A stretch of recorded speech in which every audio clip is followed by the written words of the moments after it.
Welcome to my review of the 1983 Elton John album Too Low for Zero. This is the second of my project to review all of Elton John's albums and to rate every song on every album out of 10. Too Low for Zero followed Jump Up in 1982 and preceded the next album of his, which was called Breaking Hearts. The album reached number 7 in the UK chart, number 25 in the US chart, and it was his 17th studio album. All the songs were written by Bernie Taupin, and Elton had got his old band back together again for this release. Rolling Stone thought the album was fair, giving it 3 out of 5, whilst AllMusic rated it 4 out of 5. Let's have a look now at the songs in more detail. The first track on the album is Cold as Christmas. Although this was released as a Christmas song, it's not really about Christmas because the setting is in July. It's in the middle of the summer, and it's somebody reflecting on their relationship which has gone wrong and describing the atmosphere as cold as Christmas. This was released as a single, and I've got the 12-inch version on here, interestingly combined with Crystal and a French version of Nobody Wins from the Fox album. The song tells a decent story. It's a good tune as well. It's perfectly listened to-able, and I'm going to rate it 5 out of 10 for that. Remember, these ratings are not meant to be too critical, because even a 1 or 2 out of 10 Elton John song is worth listening to as far as I'm concerned.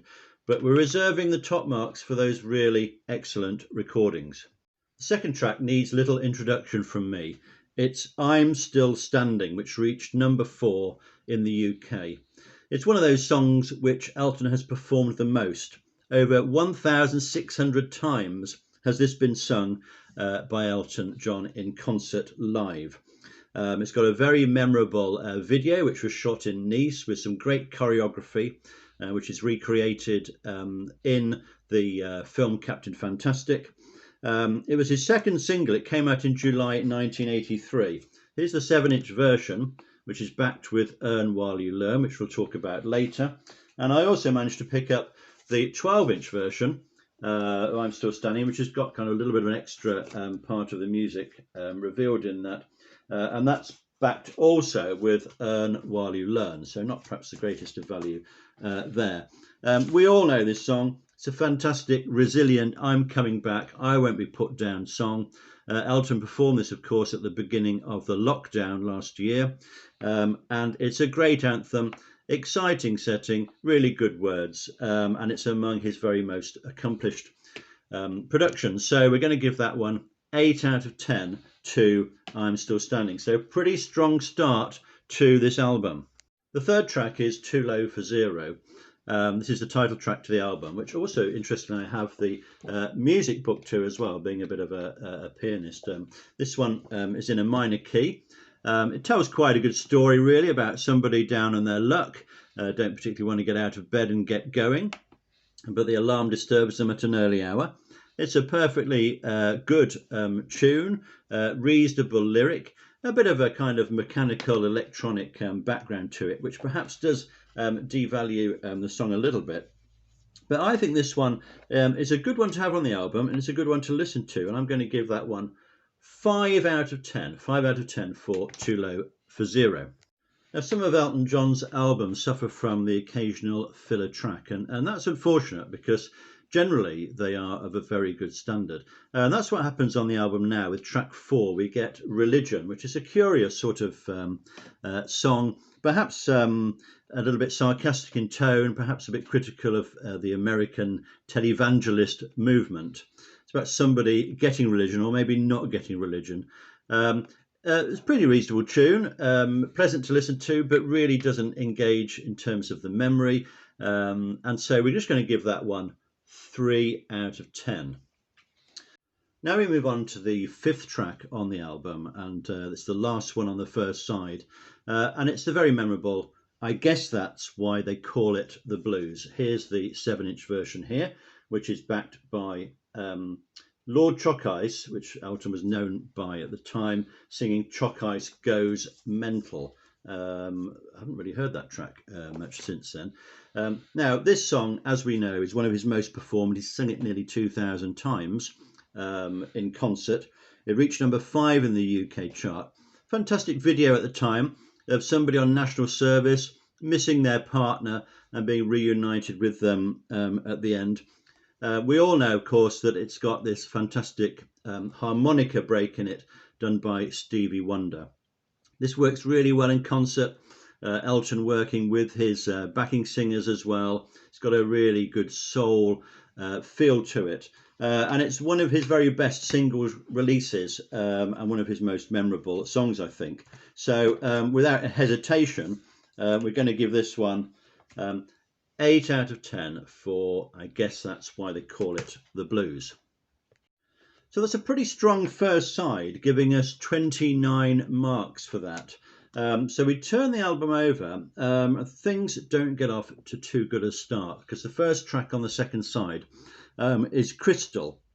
This seems to be a song about a woman who is attracted by money, and so the singer loses out because his rival has got more money. It has a really horrible synthesizer accompaniment that keeps coming in, and the lyrics are delivered very, very fast. It's not a particularly satisfying arrangement and not a particularly memorable or enjoyable song to listen to. It's a bit disappointing because in a way, sometimes the best albums have that first track on the second side as a really strong one, but this doesn't. We've got 3 out of 10 for Crystal. However, things do take an upturn with track number 7, Kiss the Bride. This was another memorable single for Elton John in the 1980s. It was his third single of 1983. Memorable video set in a scrapyard of two people getting married. Elton John on the outside wishing he was part of this ceremony. Some of the guitar work has been criticised on this single, notably by Rolling Stone. But it's still an exciting track to listen to. It's a real rocker. He's only done it 75 times in concert, which surprises me a bit, as it's a recognisable and enjoyable song to listen to. We're going to give this one 6 out of 10. This one, 6 out of 10. It's not in the same class as, I guess that's why they call it the blues, but it's still a memorable song from this time. Now we move on to track number 8, which is again an unfortunate album filler called Whipping Boy. It's somebody who doesn't want to be badly treated in a relationship. Really very little to say about this track other than that it's not really very memorable. It wasn't an inspired choice for the album really, and it's a bit surprising it got on there at all. So we're just going to give that 2 out of 10 and we're going to move on to track number 9, which is called Saint. This seems to be in praise of a partner. You were an overnight sensation. It's a bit of a love song, somebody suddenly in a relationship they're enjoying. But again, is there much that's going to stick in the memory from this one? I don't think so. It seems to build up pretty well. It's not an offensive tune, but it's also not a great one. We're going to give that 3 out of 10. The last song on the album is called One More Arrow. This is a tribute perhaps to somebody's father who has passed away, somebody from the old school.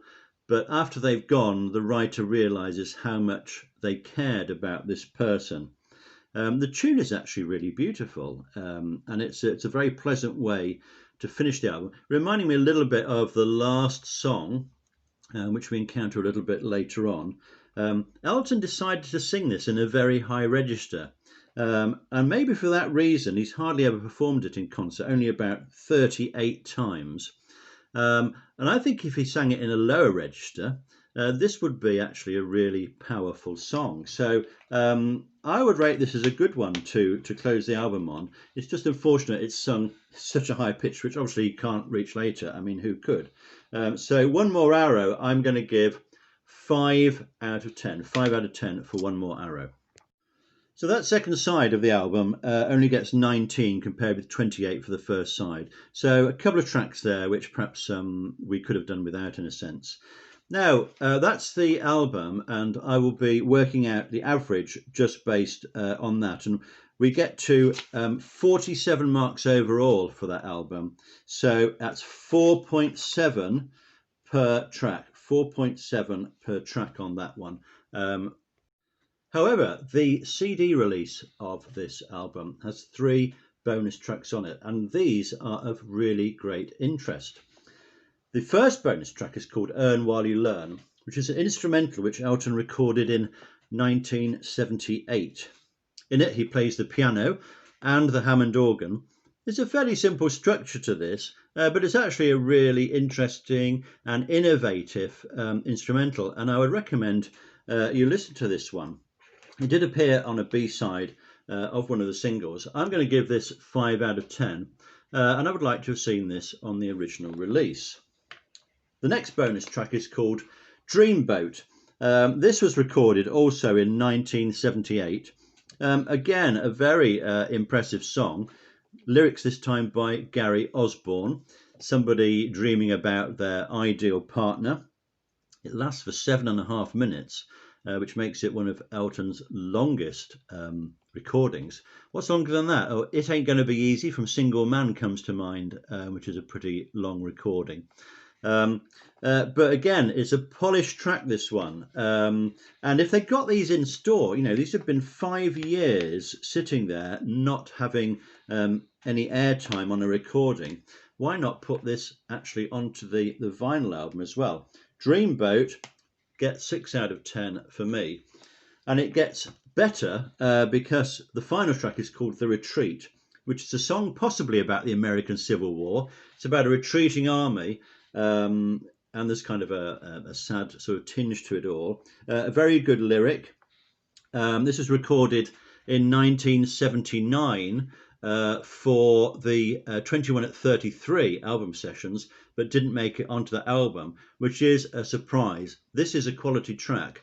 Good words, a really good melody and good harmony. It builds well, and I'd say it's one of his best songs of around that time, really.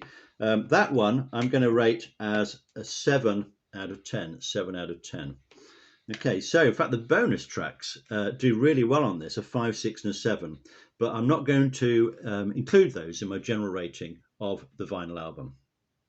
So in summary, those are my ratings for the Too Low for Zero album. So far I've rated 2 of Elton's albums, Jump Up and Too Low for Zero. Let's have a look how those songs are now rated overall. We can see that the top so far, Jump Up album, has Legal Boys with an 8 out of 10.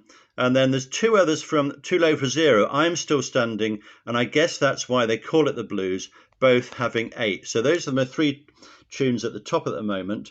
Now, right down at the bottom of the list, we have Whipping Boy from the Too Low for Zero album, and I Am Your Robot from Jump Up, which only rates 1 mark. Well, that's my review of Too Low for Zero. Please tell me any comments you've got about the album, about your favourite tracks and what you think about my ratings. Remember, this is a project to cover all of Elton John albums, so please come back and listen to my next review.